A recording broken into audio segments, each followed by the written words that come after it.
O aunt Polly, carrot said come at once, Tom is dying. Sid aunt Polly के पास जाता है और बोलता है कि आंट पॉली प्लीज़ आप मेरे साथ जल्दी चलिए, टॉम मर रहा है। Dying? Yes aunty, don't wait, come quick. Aunt बोलती है what are you saying, dying? क्या क्या बकवास कर रहे हो, rubbish, I don't believe it, मुझे इस बात पे विश्वास नहीं हो रहा। Nevertheless, she felt upstairs with Sid and Mary at her heels. Her face had grown white and her lips were trembling. Aunty बहुत घबराते हुए सीढ़ियों से ऊपर जाती हैं, उनके साथ सिड और मैरी भी रहते हैं। उनका फेस पूरा वाइट हो जाता है, मीन्स वो बहुत ज़्यादा परेशान हो जाती हैं। When she reached the bedside, she grasped out, Tom, Tom, what is the matter with you?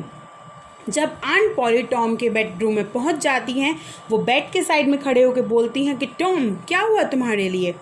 O aunty I am, बोलो बोलो क्या हुआ? What is the matter with you my child, क्या हुआ मेरे बच्चे, बताओ। O aunty my sore toe is killing me. Tom बोलता है कि आंटी मेरा जो टो मीन्स मेरे जो पैर का अंगूठा है वो बहुत ज़्यादा पेन कर रहा है, एंड इट इज़ किलिंग मी, मुझे बिल्कुल मारे डाल रहा है, इतना पेन कर रहा है।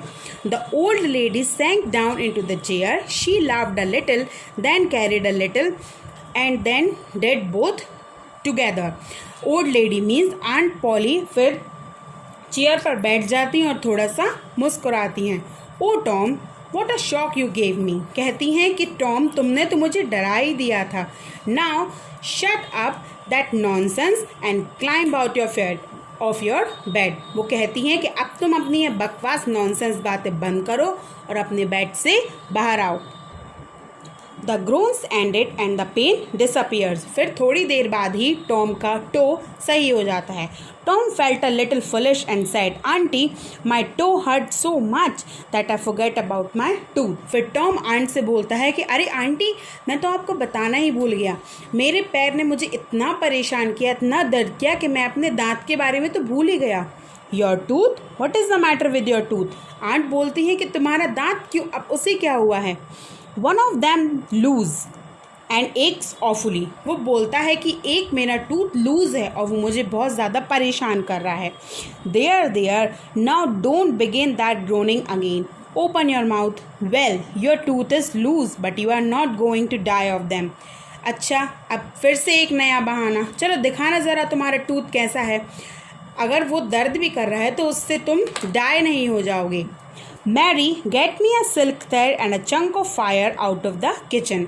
आंट पॉली मैरी से बोलती हैं कि जाओ एक सिल्क का थ्रेड मीन्स धागा लेकर आओ और चंक ऑफ फायर्स किचन से कुछ आग भी ले आना। Oh please auntie said Tom, don't pull it out, I doesn't hurt any more.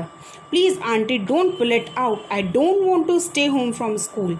Then Tom Aunt Polly से बोलता है कि आंटी प्लीज़ आप मेरा टूथ मत निकालिए, अगर आप टूथ निकाल देंगी तो मुझे बहुत दर्द होगा और मैं फिर स्कूल नहीं जा पाऊँगा। Oh I see, so all this row was because you thought you did get to stay home from the school and go fishing.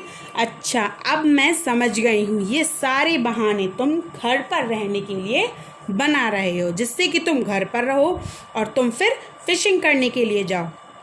Tom, how full of tricks you are. I love you so much, but you try every way to break my poor old heart. Tom, मैं जानती हूँ तुम कितनी tricks apply कर रहे हो जिससे कि तुम घर पर रहो, लेकिन ऐसा नहीं हो सकता। By this time the dental instruments were ready. Mary kitchen से जाके एक silk thread and a chunk of fire लेके आती है। The old lady tied one end of the silk thread to Tom's tooth and another to the bed post. Aunt Polly धागे का एक हिस्सा टॉम के दांत से बांध देती हैं और दूसरा बेड पोस्ट से।